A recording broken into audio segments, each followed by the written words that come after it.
Professor Sagi, Northern position on power shift and rotation is an insult to the South. Who do they think they are? Nigerians must wake up that some people are trying to oppress others. Hello, my wonderful people. If you know Professor Sagi very well, you will understand that he's a no-nonsense person. On a more serious note, I mean, it's because he's in politics, he's speaking, then you're hearing his voice. A lot of Nigerians' position is that what are we even doing together as a nation? Because the truth of the matter is Nigeria is not one nation. These are people that were negotiated together in, in 1914 to come together as one. I wondered whatever came into the colonial masters those days and they said, put them together as one. Because this is the very fundamental problem we have today. Some people call themselves the head, the other subordinate. Where does it work? Please don't forget to give us a thumbs up, subscribe if this is your first time. Let's get all the details. Thank you. In 1953, when Tony moved a motion that independence should be in 1956, there was a row that rose out of that. And the North got so angry because they didn't want to be swift with or shifted with the Western education. South, they felt that the Southerners will provide the civil servants and be in powerful position than the Northern region. They didn't want that.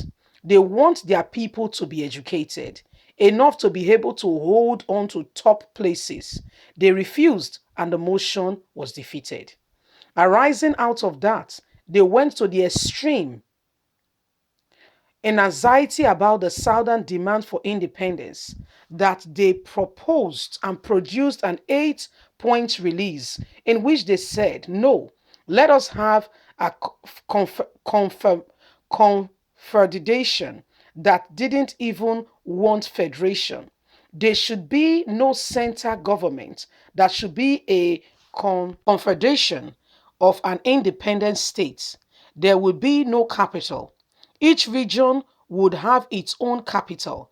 They would have central airway, central post office, and a few central things together, but no central government. That was in 1953. So you can see that they are now advocating to suffocate the lateral system that is really intending to alienate other members of the society so they can be on top. It has always been the Northern agenda. Nobody is talking about going back to region. That's fine. We should update it with the creation of states. The states will be there.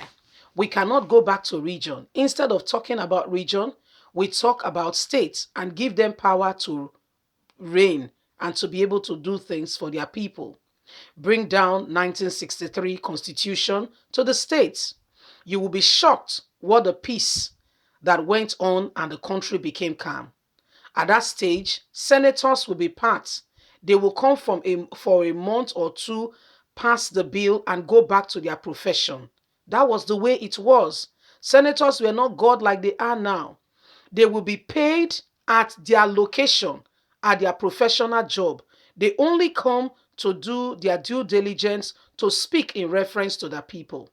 For that period, there was calm until the military of coup started and Nigeria became what it is today.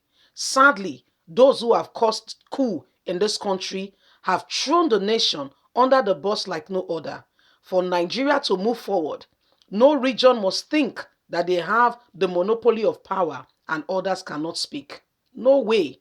The North cannot continue to dictate to everybody. And that is why Nigerians must understand that we cannot allow them to push us aside. How dare you say we have the population, so the South has no potential to rule this country? This is not acceptable in any way, form or kind. Nigerians must rise up and begin to demand for what is dutifully theirs. If they don't, these people are held bound on making this nation terrible. My wonderful people, it's happening right now as we speak. Those, who have the potential to speak are saying it is not right. We cannot continue to pretend that all is well. For goodness sake, all is not well. The nation you are seeing and all that is happening is clear indication that Nigeria is going from bad to worse. What we are seeing today and all that is happening is somebody trying to oppress and to impose what he feels on others at all costs, whether they like it or not. It does not work that way. It does not work that way. It's just recently that the southern governors are beginning to rise up. Oh. So don't think it's always been there. It's recently the southern governors are beginning to rise up. It's recently. So, our people, everybody, our people in the north, our people in the south, our people in the east, wherever you are, in the west, in the south, south, southeast, southwest, north, northern central, not, wherever you are, all over the country, everybody must demand for this. If we don't, there are people who are hell bound to make this nation. The people that are doing all these things to this nation, there are a few handful people, I can assure you. A few handful people. We've not been able to get a grasp of this and say no to this oppression. This is why this thing is going this way. This is why things are the way they are. A true wake-up call to reality is that Nigeria must be free from this stench called oppression. Everybody must rise up. Everybody must put in their weight. If you must go into politics, by all means do, so that you can make a difference. People are suffering. The poor man and woman on the street is suffering. If you have to go into politics, by all means do. That is the way we can make decisive difference. That is the way we can truly make a real difference. If we don't, and we allow them to carry on their track, sad. Very sad. Very sad. You see, these are things going on. These are things going on. That everybody cannot continue to keep quiet and pretend that all is well. And that's what Professor Sage is saying. How dare they say a southerner cannot rule the country? Leave us a comment. We'd love to hear from you. Please don't forget to like us, share, subscribe. Click on the notification button so you can get all our latest news. God bless. Bye for now.